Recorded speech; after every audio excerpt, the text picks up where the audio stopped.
All right, so as far as the plumbing for the van is concerned, all the valves that you need to control anything are over here. In an earlier video, we mentioned if you're at a campsite and you want to hook up to the pressurized water that they have, you need to change a couple of configurations in here, which I'll show you how to do, but everything is labeled to make it convenient for you. So this line right here is labeled as being camp water. So this would actually be the valve that you would want to open if you have pressurized camp water.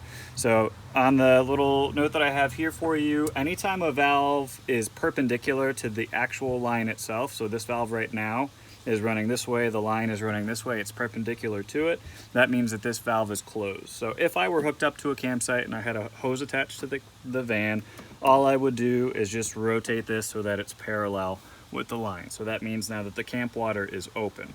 If you open the camp water though, you don't want to leave the pump hooked up because the pressure from the camp is going to be higher than the pressure that the pump is going to produce.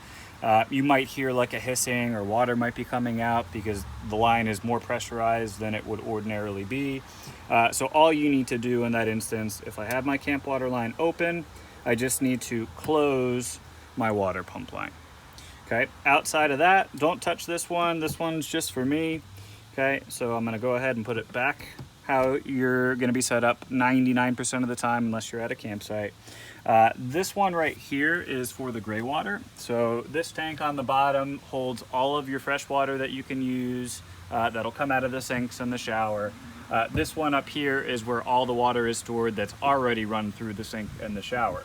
So right now, this valve, you'll notice, is open. So if I had any water in this tank right now, the water would actually be running out the underside of the camper. Okay, again, perpendicular is closed. So right now that gray water line is closed. If you need to empty your gray water tank, okay, obviously the first thing that you would do would be to open up this line. But I guess even before that, if you come down here and you look underneath the car, you'll notice that there's this threaded piece right underneath where the back bumper is. So in the van, there's a blue little bag over here that has the hosing and line that you would need to use if you were at a campsite. And you'll notice it's just the male threaded end that you would just screw into that little fitting that I showed you at the bottom.